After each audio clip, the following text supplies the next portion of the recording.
नमस्कार। बिहार के मुख्यमंत्रियों की कहानी में आप सबका फिर से स्वागत है।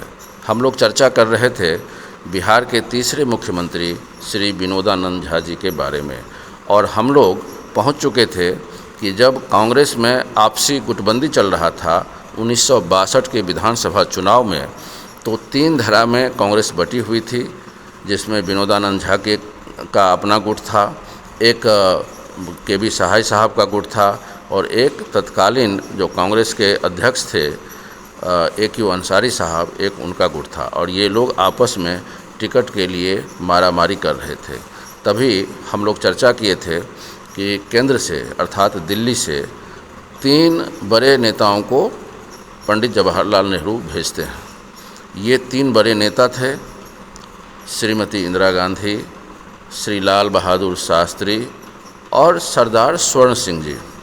ये तीनों पटना आए और इन तीनों ने एकजुट होकर पंडित विनोदानंद झा जी को सपोर्ट किया। सपोर्ट के पीछे की राजनीति ये थी कि बिहार में गुटबंदी बंद किया जाए, और इससे विनोदानंद झा जी को काफ़ी मजबूती मिली। करीब 6 दर्जन सीटें उनके पक्ष में ज़्यादा आ गई, जो के.बी. सहाय या ए.क्यू. अंसारी साहब के गुट वाला सीट था।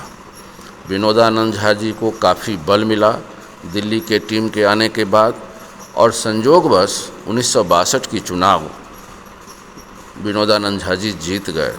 318 विधानसभा के कुल सीट थे, और उसमें से 185 सीटें कांग्रेस ने जीती थी। स्पष्ट बहुमत मिला था।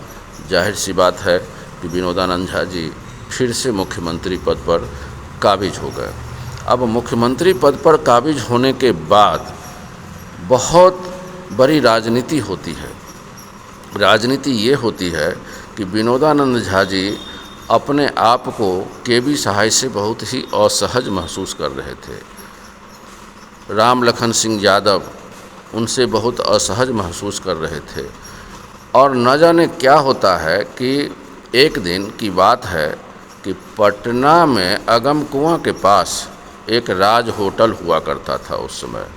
यह होटल के.बी. सहाय साहब के कोई करीबी या रिश्तेदार मानिए विश्वनाथ वर्मा का हुआ करता था। वहाँ से पंडित विनोदानंद झा जी के लिए मछली बनकर आया, क्योंकि झा जी हैं, जाहिर सी बात है मछली के बड़े शौकीन हुआ करते थे। झा जी लोग होते भी हैं, तो मछली खाने में इनका बड़ा दिलचस्पी रहा होगा। तो वहाँ से राज होटल से मछली आता है इनके खाने के लिए, और एकाएक मामला जो है इंटेलिजेंस ब्यूरो तक पहुँच जाती है कि मछली में जहर मिला हुआ है।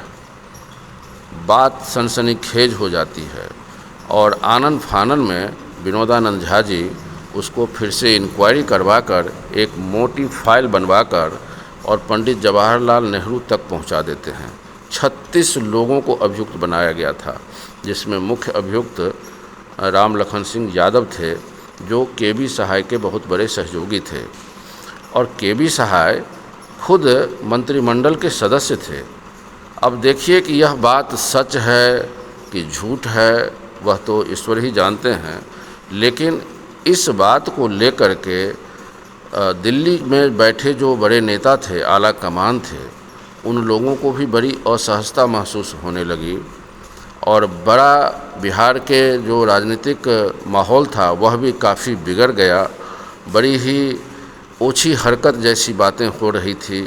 आखिर एक चीफ मिनिस्टर अपने बारे में ऐसा गोपनीय दस्तावेज प्रधानमंत्री को भेज देता है कि हुजूर हमको मछली खिलाकर मारने की साजिश चल रही है, अब यह कब तक चलेगा। तो ये अपने आप में बड़ी हास्यास्पद बात थी। मुख्यमंत्री जी को मछली खिलाकर मारने का कोई प्लान था भी, या गलत है यह बात, या ये महज एक अफवाह है, यह तो कोई नहीं आज तक जान पाया। लेकिन इतना ज़रूर है कि इस घटनाक्रम के बाद दिल्ली में जो बैठे आला कमान थे कांग्रेस के, झा जी से मुक्ति चाहने लगे थे। अब दिल्ली में बैठे जो आला कमान थे, झा जी से मुक्ति तो ज़रूर चाहते थे, लेकिन झा जी को हटा देना इतना आसान काम नहीं था, क्योंकि झा जी अपने बल से चुनाव जीते थे 62 की। परंतु तभी एक बहुत बड़ा चमत्कार हाथ में आ जाता है कांग्रेस आला कमान के पास, और उस चमत्कार का नाम है कामराज प्लान। कामराज प्लान आपको मैं बता दूं कि के कामराज तमिलनाडु के मुख्यमंत्री हुआ करते थे और बहुत ही सीनियर कांग्रेसी नेता थे। तो उन्होंने एक प्लान दिया था पंडित जवाहरलाल नेहरू को कि जो भी नेता कांग्रेस के 10 साल से ऊपर सत्ता में बिता चुके हैं, अब उनको सत्ता छोड़ करके संगठन के लिए काम करना चाहिए। ऐसे में कांग्रेस आला कमान के हाथ में एक तुरुप का पत्ता हाथ लग गया, और इस क्रम में 5 मुख्यमंत्री ऑलरेडी भारत में रिजाइन दे चुके थे, और अंततोगत्वा 2 अक्टूबर गांधी जयंती के दिन 2 अक्टूबर 1963 को पंडित विनोदानंद झा जी को भी मुख्यमंत्री पद से त्याग देना पड़ा। परंतु बात यहीं ख़त्म नहीं हो जाती है। पंडित विनोदानंद झा जी 2 अक्टूबर 1963 को मुख्यमंत्री पद से हट गए, लेकिन उनका आखिर राजनीतिक सफ़र यहीं समाप्त हो जाता है या उनका राजनीतिक सफ़र आगे चलता है, इस क्रम में फिर से हम आगे चर्चा करेंगे, क्योंकि यह वीडियो थोड़ा बड़ा हो रहा है।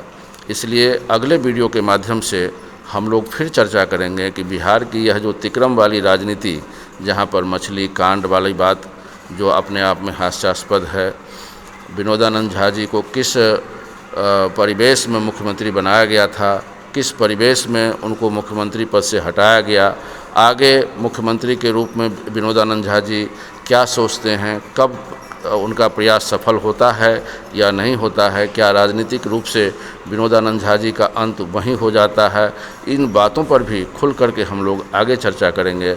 अगर आपको हमारा यह चैनल, हमारा यह वीडियो अच्छा लगे तो ज़रूर उसे सब्सक्राइब करिएगा, शेयर करिएगा, कमेंट करिएगा, क्योंकि मेरा एक ही मकसद है कि हम अपने बच्चों को अपने जो बिहार की जो राजनीति की जो दशा दुर्दशा और ये दिशा, इसके बारे में समझा सकूं कि एक मुख्यमंत्री जिसका कैरेक्टर अगर अच्छा होगा, वह अगर अच्छे आदर्श का व्यक्ति होगा, अच्छे सिद्धांत का व्यक्ति होगा, तभी बिहार सुधरेगा।